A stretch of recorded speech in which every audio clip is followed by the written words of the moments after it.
Guys, you asked for him. You got him. Today on Investor Army, my guest is an individual who I know you know who he is. He's had a long career in radio and news. He's on Fox News for over 10 years. So you may be asking yourself, why is he on an entrepreneurship podcast? Why is he on a real estate specific podcast? Because little do you know, behind the scenes, he's been building a massive turnkey operation, one of the biggest in the country, selling turnkey cash flowing assets to real estate investors, helping them hit financial freedom and retirement goals. In order to do that, he's had to rehab thousands of houses. So he's helping a lot of investors around the country. Now, also, on top of that, he's been building a social media empire. Run on over to Morris Invest. That's his YouTube channel. Hit the subscribe button, guys. That's Morris Invest. Make sure you hit that little yellow bell. That's going to notify you when he puts future videos out. But he's putting out a ton of videos helping new investors on their path to becoming successful. Also, if you like podcasts, which you do because you're on this one, head on over to his podcast, Investing with Clayton Morris. Clayton, how you doing? Oh, thanks so much for having me, Connor. Great to be here. And happy birthday. Yeah, I'm getting older. I appreciate that, though. We all are. We all are. So thanks for having me. It's been a real treat to be here. Yeah, I mean, I appreciate you taking the time to come on here. How was that Neo Halloween party? I saw you on there. I think a lot of people did. Yeah, it's been funny. My wife and I were considering, and of course now I'm post Neo from the Matrix now with the beard. This is my retirement beard that I'm working on for the holidays. But I've always wanted to do that. But working in television for so long, the powers that be, it's that 9 to 5. Your boss is your paycheck employer that tells you what you can and cannot do. And so I said, hey, it'd be great in November. Let's do Movember for men. And I'll grow a mustache and grow. I'm like, no, we don't all that facial hair. And so I'm like, now I'm retired. I can do whatever the heck I want. And that's the Neo. That's, Neo from the Matrix. He controls the game, right? It's all a game if you think about it that way. Yeah, so in like a month from now, guys, Clayton's going to have one of those beards like Forrest Gump, like Tom Hanks and Forrest Gump is going to be down to his chest. All right, now, you brought up Fox News, right? You had a great career there. I actually used to watch you in the morning, believe it or not. And I want to touch on this quickly because this is a real estate podcast, but you've built a really big business behind the scenes. And we were talking about this before you got on here. A lot of people have this limiting belief that they have a career or a family or they have school or some type of handicap that they have in their thought process that they can't go build a big business. But that's clearly not true because that's what you've done. And to get up that early in Fox and Friends, you obviously had to have some type of structure, some type of regiment to be able to structure your time to build a business. So kind of let's talk about how you did that behind the scenes. Well, the beauty of acquiring real estate and creating passive income is that it doesn't require a lot of, you don't have to work 40 hours a week to do it, right? The idea of, and everything that I focus on at our company at Morris Invest and we talk about on our podcast, because it's not about the real estate. I don't really care about the four walls and a roof, right? At the end of the day, it's really about what life do you want? How do you want to spend the time with your family? And what's important? Do you want to work 60 hours a week? Do you want to drive 2 hours to and from work every day? We talk to hundreds of investors every month, and that's a common theme. I've got a 1-year-old at home. I've got a 2-year-old at home, and I don't get to see him or her. And I'm on the road for 2 hours every day commuting, and I want something more for my life. So to me, real estate gives you that freedom, right? It gives you that ability to spend more time, to put more time in your life's bank, so to speak. So that was really the motivation. But I made a lot of mistakes. I didn't arrive I went through, so when people are sitting there saying, yeah, but this guy's from Fox News, like he probably had a lot of money and he could probably just go out and buy property. It was easy for him to say. I went through a foreclosure. I had every dollar I owned was frozen. Because of a deficiency judgment on a property that I had owned years ago in Florida and thought that I had made it past this dark period in my life. And when it came back to bite me, I was trying to buy coffee down at the commissary at Fox, and I couldn't even, my check card didn't work. And they said, oh, your bank account doesn't work. I said, oh, okay, let me go upstairs to my office, log into Bank of America and find out what's going on. And I logged in and all of my accounts were in the red, negative, and blinking. I was like, so yes, I was working at Fox News. Yes, I had that. I had a great salary, but it doesn't take that great salary in order to achieve financial freedom. And I did it with having terrible credit and all of my bank accounts frozen and a foreclosure to my record.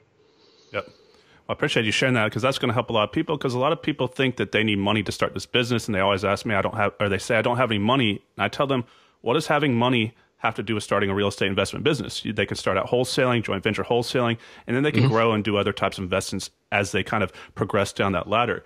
So also what you point out there is I think a lot of people are quick to judge, and they say, you know, they see people who are successful at a present moment in time, and they kind of just, you know, don't see the sacrifices that went on behind the scenes. So how long did it take you? Like, when was your first deal, and kind of how did you get into real estate? Because you went into a different type of business, which is a turnkey business, which is kind of it's not outside the norm, but it's just not something that people usually do. Most of them go into flipping houses, wholesaling, or just regular rentals, but you're providing a service to investors that actually need your help. So how did that happen? It happened organically. I was going through this dark period with this deficiency judgment at the time. And then, I didn't have any way of sort of acquiring.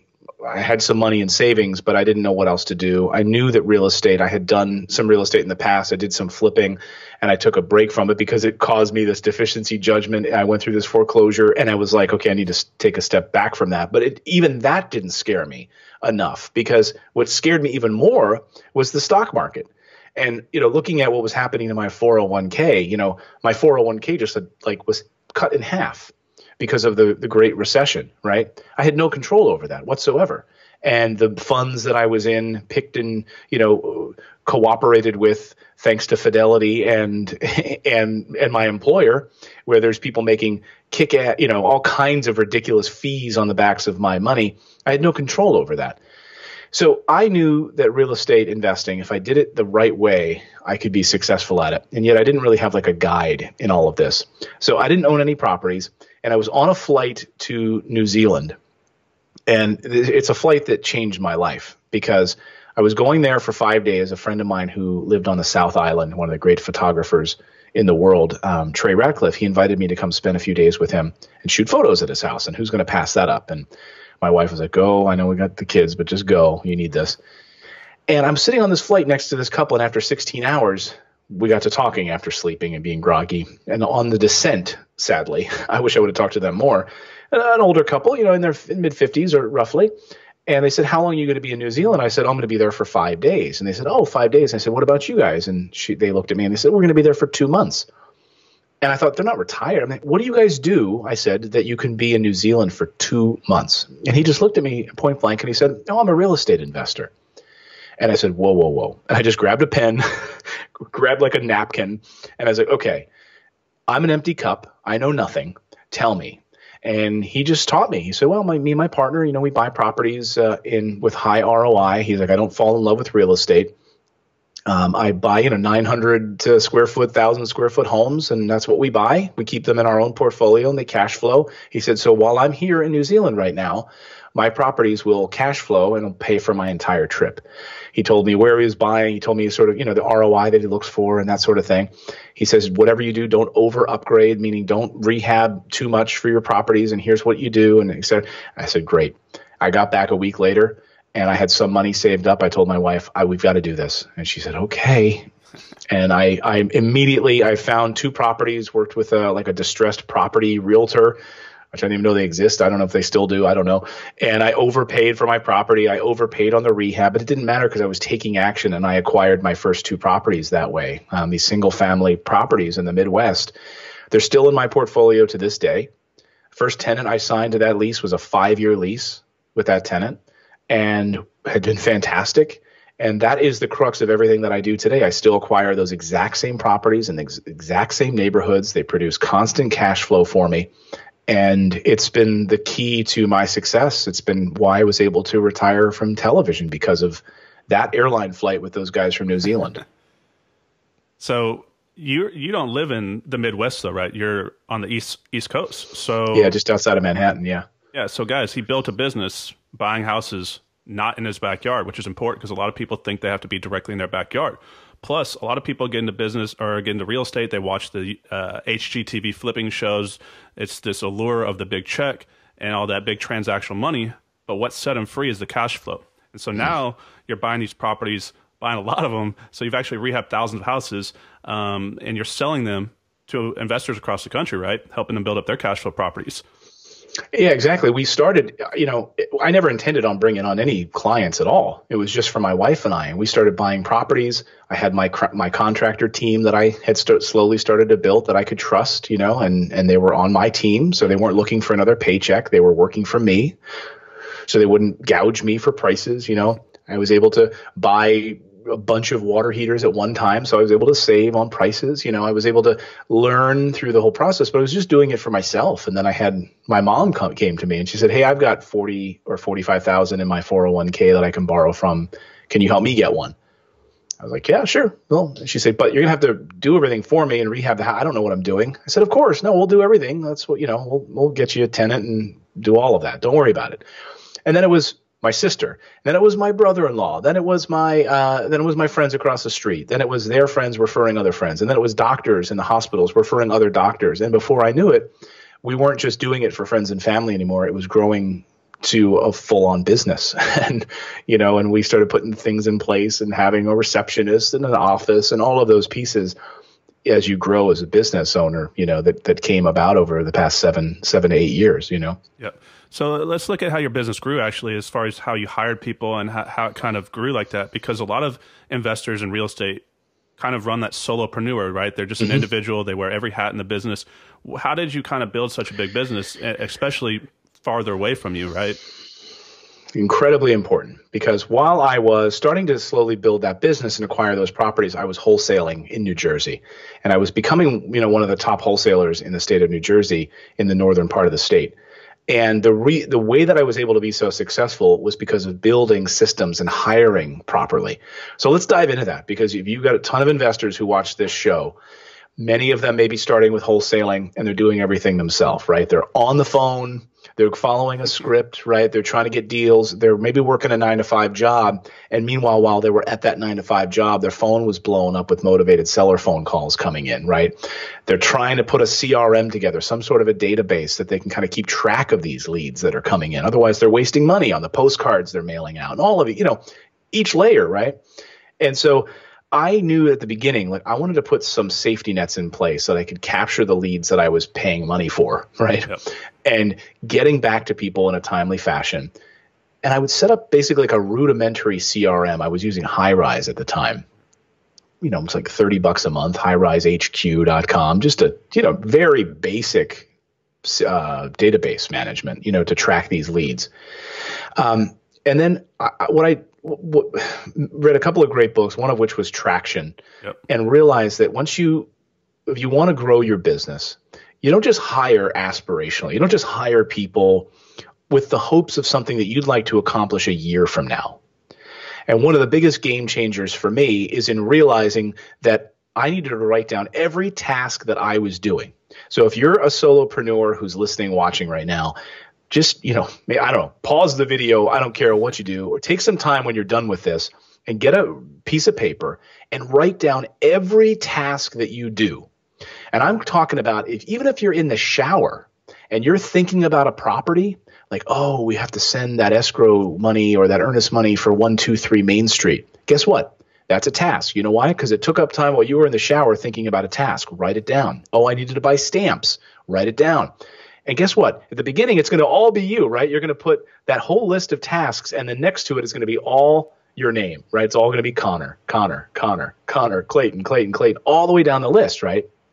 And then you want to break those into categories: marketing, sales, admin, finance, maybe a CFO position. Break them into those different matrices, and then hire for those positions.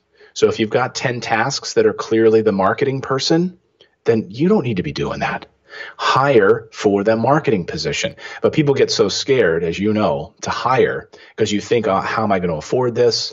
How can I do this? But guess what? The moment you make that first hire, you're probably going to double the amount of revenue that you're bringing in. It's remarkable how that works because you're taking that leap of faith and believing in yourself and believing in abundance. And now the first person I hired was an operations manager. My virtual assistant who was handling a lot of the back end wholesaling pieces. But my first real in-office hire was my operations manager. It allowed my company to double the moment I stepped out of operations, keeping the trains running on time, and she took that role over, it was a huge win for us, and everything changed. Well, it allows you to be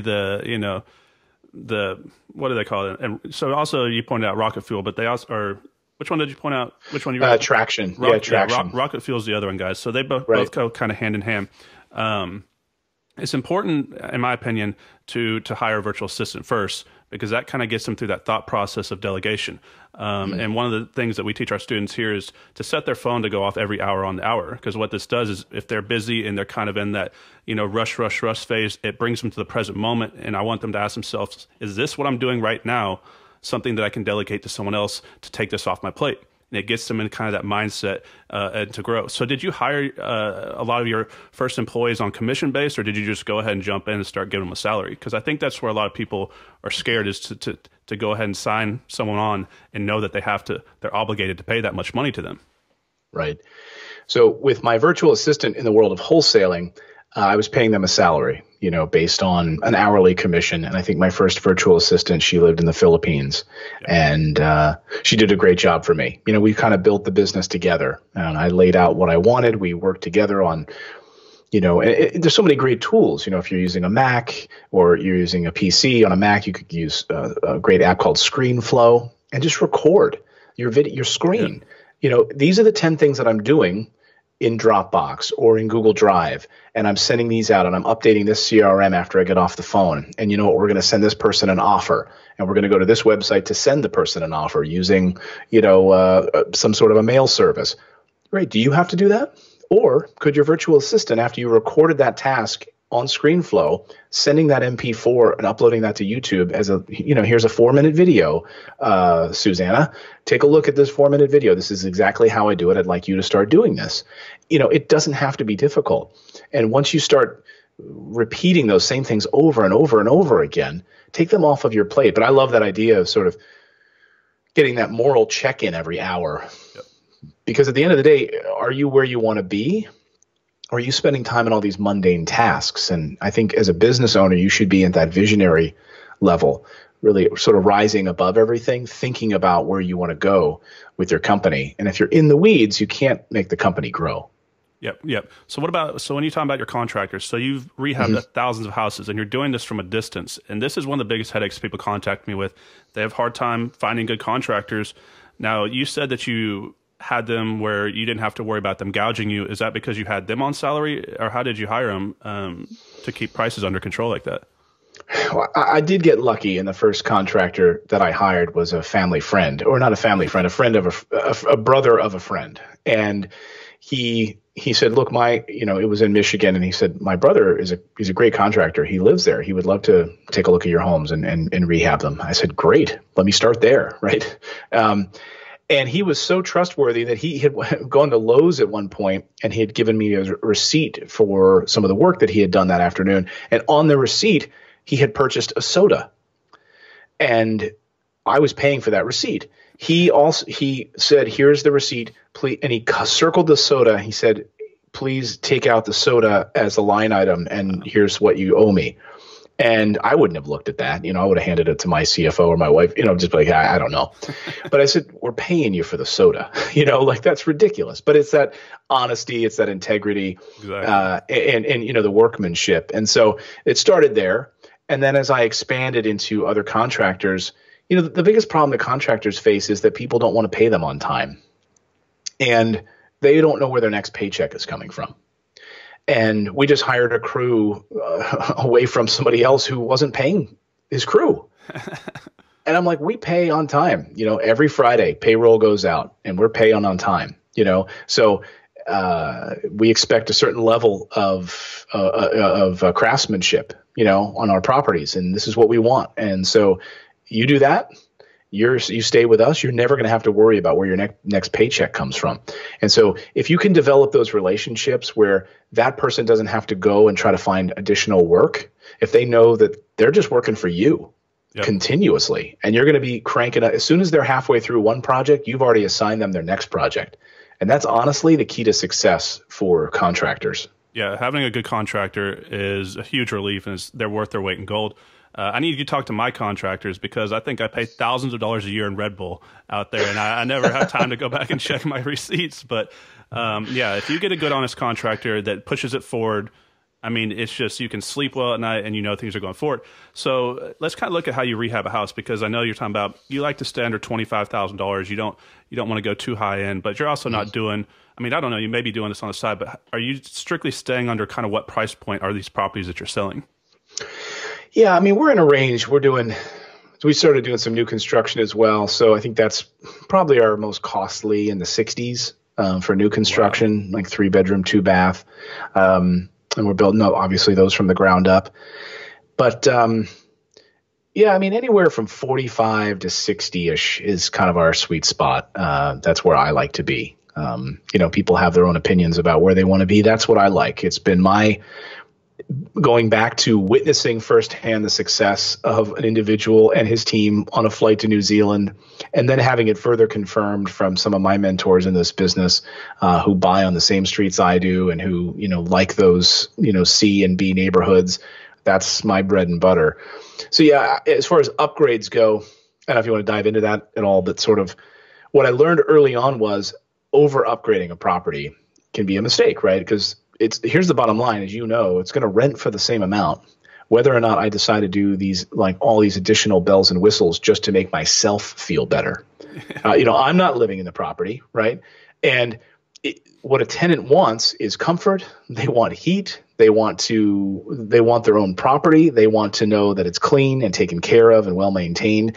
I actually asked when I was first starting, because I'm a tech guy, I said, should I put some Nest thermostats in? Like the automated ones that you can control with your smartphone, that Google bought, should I put some, should I put some additional cameras in the property and all these other things? I was like, no, come on. That's a total waste of money. I used to put my own appliances in properties. I don't do that anymore because tenants don't expect it. They buy their own appliances and they move with them. They buy their package of appliances, their stove, refrigerator, washer, dryer, and they're theirs. They buy them and keep them for years. So I made some mistakes in the beginning and spending too much money. Yeah. So guys, no crown molding in your rental properties. Now let's talk about. Right. Okay, so let's look at. So say someone wants to come to you and buy a rental property from you, right? Where are you focused in building these? So first of all, are you building these properties that you're doing your new construction to sell, or is this for your private portfolio? And then where can they buy these properties? Which markets? You said Ohio, I think, and I'm sure you're probably in multiple markets. Yeah, we're in Indianapolis. We're in parts of Indiana, so not just Indianapolis. We're up in Michigan, Warren, outside of Detroit, and in Detroit. And people have this sort of like total wrong idea of those areas, or at least in Michigan they do. And, just read the front page of Forbes a few weeks ago with Jamie Dimon on the front cover. And in that article sort of exposed the secret that real estate investors who know Detroit, know that area, know very well, which is there's 3 sections of Detroit. The area, the bombed out area that got, there's always been bombed out, and that's never where I'm going to invest. The A-class neighborhoods, which were hit the hardest during the recession, and the area, the C-class and B-class neighborhoods that I invest in that remain stable. And even in that article in Forbes highlighted that those people didn't lose their jobs. There was this idea that all of Detroit was just gone. No, guess what? Those people still worked at the hospital. Those people still were delivering the milk in the service sector, and they still lived there, and they still needed to rent. And those rents remained consistent. So even in the major collapse, those areas remain the same.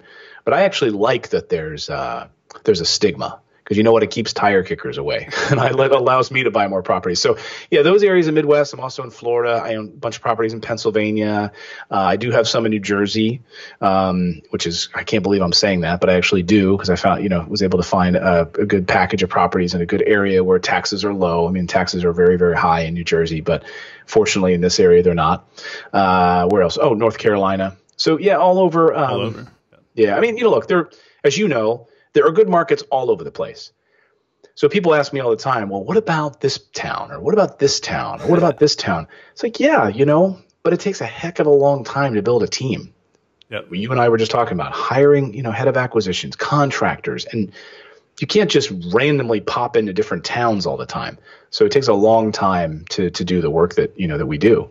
Yeah. So guys, a lot of people have moved up in Detroit. I know a lot of people buying up there right now. So you can't listen to those people on the news, right? Exactly. No, you bring up a great point. Like I worked in the news. I teach my audience on our podcast too.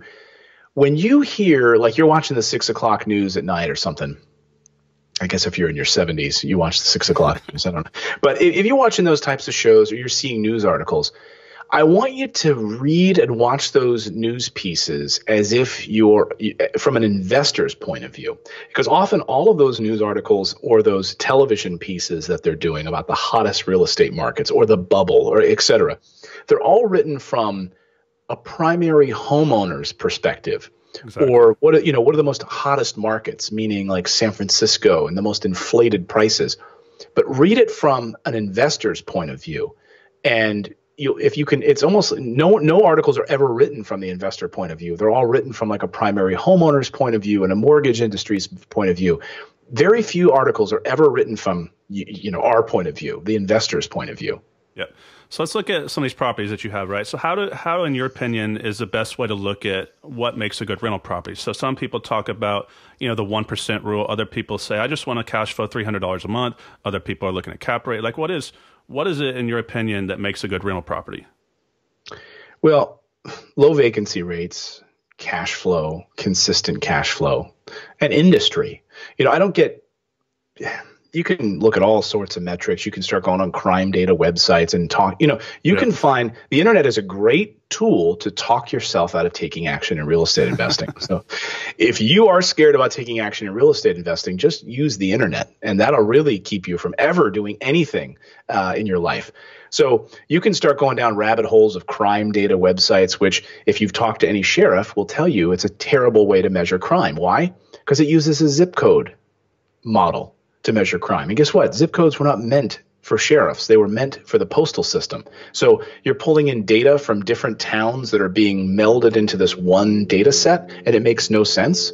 If you wanted to pull crime data from my zip code, you're going to find people that have broken into cars. And guess what? We have one of the friendliest neighborhoods, the most family-friendly city in New Jersey to live in. And yet there's crime if you want to look on a map and talk yourself out of real estate. So for me, I just look at vacancy. I don't want 20% vacancy rates. I want a 5, 4, 3% vacancy rate if I can find it. I want good American-based jobs like in Detroit, like in Indy, like in Jacksonville, like in Pennsylvania, where you've got hospitals that aren't going to China. Yep. You've got an Amazon distribution center that are delivering packages to Americans. You have a FedEx distribution hub that are delivering packages to Americans. You have the life sciences buildings, Pittsburgh and other places. So you have jobs that are, nurses who have to live in these properties. We rent to, a lot of nurses near hospitals and so forth. I rent to postal employees. The U.S. Postal Service isn't moving to China anytime soon. So I look at those types of jobs. I don't want to be in a one-horse town. You hear about these stories along the Gulf Coast where there's one oil refinery, and an investor bought an apartment complex near an oil refinery. The oil refinery goes out of business, and all of those people, they don't have any other place to work, so they're out of luck.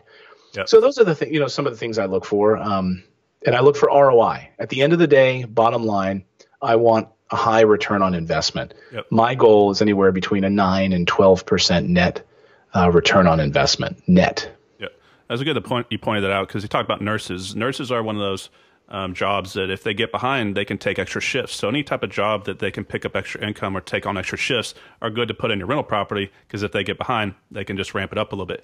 Now let's talk about how they can buy these properties from you. Do you align with any funding sources, or do they have to come? Like, what is the typical way they buy a property from you? They pay for it cash, or they raise money and then they finance out, or do they just buy it? Like, let's kind of go over that a little bit, because I think people want to buy properties from you or want to build cash flow.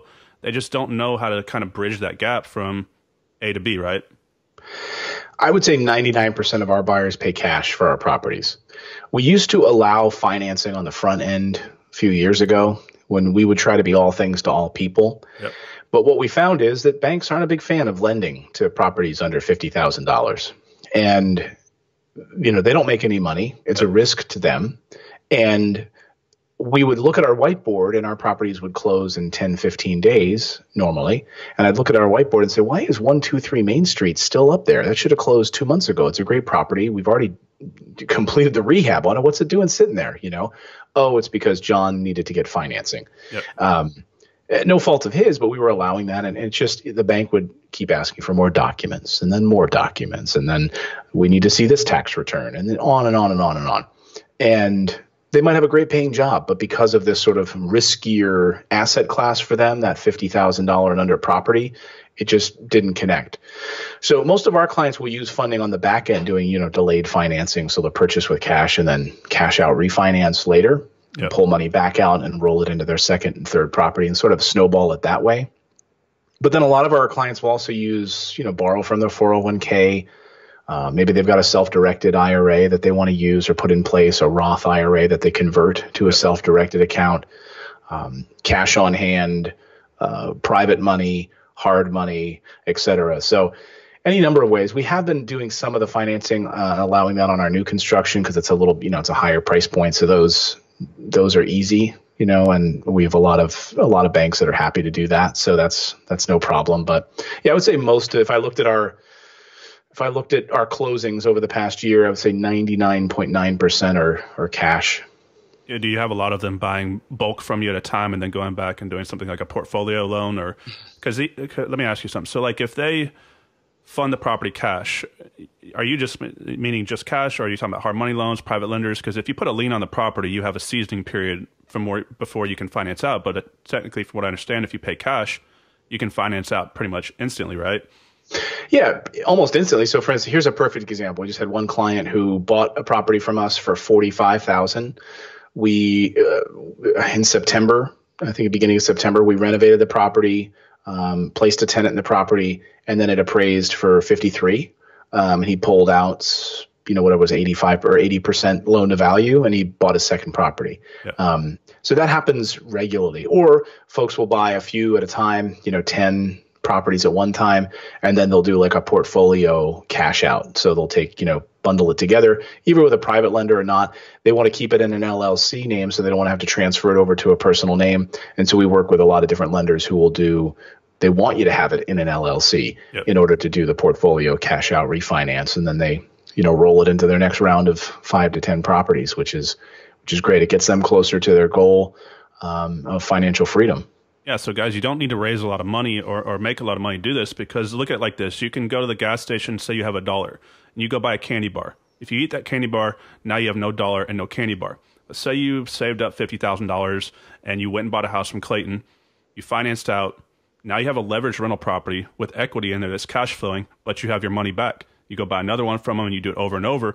You can build a portfolio with not too much time and effort, and he's providing the inventory for you. But let's talk about real quick before we dig into all your social media empire growth, I could say. But let's talk about how you're finding a lot of these deals, because a lot of people struggle with deal flow right now. And I know you're in markets that have more inventory than some of the markets around the country. But are y'all doing heavy marketing, or are y'all going to public sources, auctions, internet, foreclosure sales, HUD home store like that, or what's your main focus?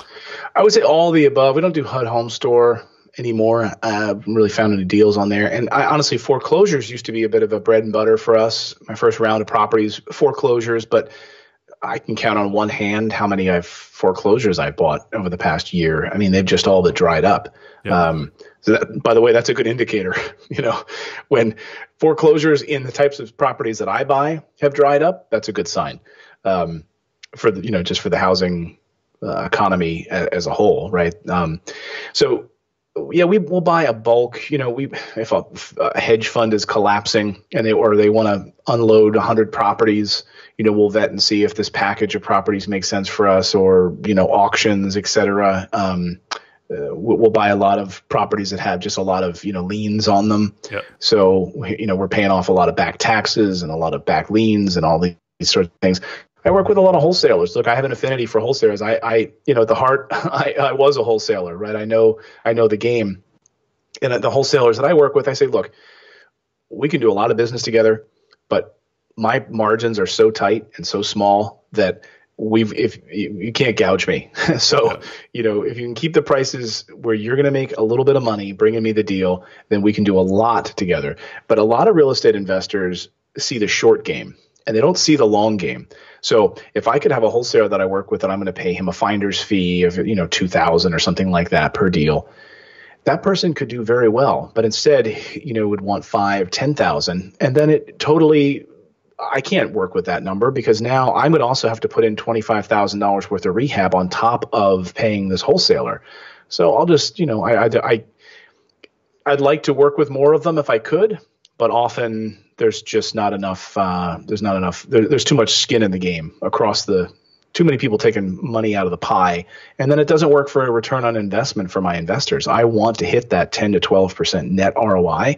Yep. And if people are taking money out of it, I'm just going to go find the properties myself. So to answer your question, all of the above. And I have people bringing me deals constantly that I'm analyzing. And if they work, I jump on it. I don't sweat it. I get out my little Staples calculator and I'm able to, in 5 seconds, see whether or not I should make an offer on a deal. Yeah. So, guys, the easiest way is if you're struggling finding deals, just go buy them from Clayton. Now, I don't know. I don't know what your opinion is here. So, like here in Dallas-Fort Worth, we've had a screaming hot market for a while now. So, people, anytime that goes on for so long, people start to get nervous. They say we're going to have a correction. But you're in these markets where it's so low price point that people are like, well, what happens if the market crashes? Well, they can't really go down too much. What's going to happen to rents? I mean, guys, like people can't go live in bushes and trees. They have to live in a house. And if you're in the bottom of the market, so kind of give some people some comfort if they do go buy a property from you. So what I look at is, I was a history major in college. So if you don't pay attention to history, we are doomed to repeat it. Yep. So let's just take Michigan, for example, or the Detroit area, for example, and some investor partners of mine who owned, 100 properties in the same streets where I currently buy properties. Did they see a little dip in their values of the properties? Their $50,000 house was now worth 37. Yes. Did they care? Not really. Why? Because the rents remained the exact same and they remained cash flowing the entire time. And the whole reason they bought the properties in the first place was cash flow. Yes, you don't want your values to drop precipitously, but we also went through like the Great Depression. So you're going to see some dips in values. But the bottom line is they were purchased for cash flow. They weren't purchased for speculation like in San Francisco or Los Angeles or something like that. They were purchased for cash flow. And those properties, yes, they've bounced back. But even if they didn't, the cash flow remained the same. The rents remained the same. In fact, those people, do you think that those people during the recession that were living and renting in those properties suddenly said, you know what, let's go out and buy a place now. It's a terrible economy. Let me just ditch my house and go buy a place. No, they hunkered down, right? And if anything, rents went up in certain neighborhoods because of the demand for rental property. Yep. So to me, that's why I love these types of properties because I don't play the appreciation game. And we see a nice little appreciation, 1%, 2%, 2.5%. But I don't play that game. I'm playing it for the long haul, for the cash flow, and for the tax shelter. People forget it's all about the tax shelter. There is no greater tax shelter than rental real estate. When you've got a portfolio of 20 properties, the tax benefits and the depreciation that you can claim on your taxes to mitigate your personal income are phenomenal. Then to take it even further and add an additional 6 to 7% of depreciation by doing a cost segregation on each of those properties and depreciating the roof and depreciating certain assets within the property. Then you can add an additional 6 to 7% of depreciation to your overall your tax structure. So cash flow, tax shelter, that's the reason we buy real estate. It's the greatest wealth building mechanism in the world. Yep. So guys, don't be counting on appreciation. Don't fear the property values dropping. Now, let's transition here a little bit. We don't have you for much longer. Let's talk about what you're doing on all your social media. Your YouTube channel, it's great, by the way. It's exploded over the past year. Guys, he's going to break 30,000, going on 100, right? So let's talk about what you're doing. Yeah, well, you're going to get there for sure. That's for sure, right? So let's talk about what's going on there and kind of what people can expect, because I know a lot of people follow you, but if this is the first time listening to this podcast, guys, go over and check out his YouTube channel. It's called Morris Invest. Make sure to hit the subscribe button while you're there, and let's talk a little bit about what you're doing with that. Well, I started it honestly, and I had to write it on my whiteboard as a hobby. because the podcast to me was, passion and wanted to give out as much information as I could. I wanted to treat the Investing in Real Estate podcast, and I was a totally generic name for a podcast, but that's what it is, right? It's the Investing in Real Estate podcast with Clayton Morris. When I launched it, I wanted it to be just a source of information that people could treat it almost like an encyclopedia, I guess, that you could go back to episode 3 anytime because it's there, it's evergreen. The mechanisms for figuring out certain formulas that we talk about in that episode are never going to change, right? Yep. So it's not just sort of like a news show where it's going to be out of date. And I wanted to treat the YouTube channel the same way, where I'm a visual person. I worked in television, and so I launched it and I circled it on my whiteboard. I said, okay, this is just a hobby. I'm going to do it. I want to try to provide. It's going to be a lot of work. I'm shooting hundreds of videos. I have a whole team, and it was a lot of work. And it's still a ton of work. And so, and then it's really started to take off. And the feedback that I would get from people who would say, I sit down and I've watched, so many of the videos back to back. My wife and I, we never knew anything about real estate investing. And this particular video changed my life and that kind of stuff. And that has meant the world to me. So my goal has just been to put out as much free stuff as I can and try to help people and try to change the paradigm around investing. Because I just don't think there's enough information out there for people. I mean, we grew up with learning how to balance a checkbook in high school. That's like all we learned on financial education. And so that's why I'm so passionate about this. Yeah, well, I mean, there's plenty of education. They're going to pay $50,000 to learn how to send a yellow postcard out, right? Right. Yeah. Yeah, no, so I appreciate what you're doing, right? You're doing a huge service to the investment community. Not only are you helping people who have time limitations, say they're successful in business or whatever it is, but they don't have time to go out there and invest. You're giving them a product that's cash flowing from day one. And then on the other side, people want to learn how to find their own deals, do the work on their own. You're teaching them how to do so. So how long has your podcast been going? And so, guys, his podcast is Investing in Real Estate with Clayton Morris. Go on over there and leave a 5-star review. Because if you like podcasts, which you do, which is why you're listening to this right now, that's another one if you haven't been following them. So let's talk about that a little bit. When did that start? Man, I think it's about 2.5, 3 years ago now. Yeah. And, I've been podcasting for like 11 years. And so to me, it was a natural extension. I talk for a living, and if you couldn't tell. So I'm able to, I think, contextualize. My goal with it was to contextualize more difficult subject matter and help an audience while they're getting ready for work, driving in the car, taking a workout. They could try to understand these bigger concepts. But if I could, I don't want to say dumb it down, but I'm not that bright.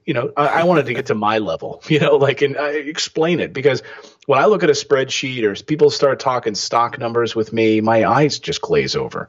And I think it's meant to, we're meant to not understand finance. And so real estate to me doesn't have to be complicated. I understand it. And it's actually pretty darn easy once you just break down the mechanics of it. And I think, it's scary to a lot of people. And that's honestly the goal of the podcast, is to demystify real estate investing. And also at the end of the day, I want people who listen to the show, the whole focus of that show is to give you time back in your life and finding out what's the most important thing in your life and building real estate to serve that purpose. Is it taking care of a sick grandmother that, for the next 3 years, you're going to have to be there and taking care? Is that it? Then I want real estate to serve that for you. Well, you could take a leave of absence from your job, and passive income coming in so you can serve your family or your community or, your immediate family. So that's the goal of the show. Yeah. So guys, I mean, as a real estate investor or any person that's successful, right, you can continue on doing what you're doing behind the scenes, making a bunch of money, but you're not helping anybody, right? So if you go out there and you take the time out of your life like Clayton's doing, think about how many families and how many lives he's going to shift that generational track, right? They're going to go down this way instead of the way they were going. And he's actually changing the path for certain families, creating cash flow, generational wealth, right? So it's a great thing that you're doing. Now, because your podcast and your YouTube channel and the success that you had lately, you're taking it to the next level, right? You're going to go do something new, right? What you doing with the Morris TV?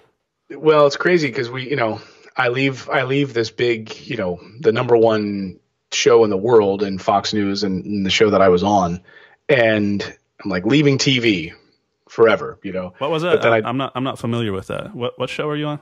So yeah, so Fox, this crazy big morning show with this massive studio that they had just built, and with these moving, chandeliers that come down and all these, multi-million-dollar cameras. And so I got crazy and said, you know what? I want to take the Morris Invest YouTube channel to the next level.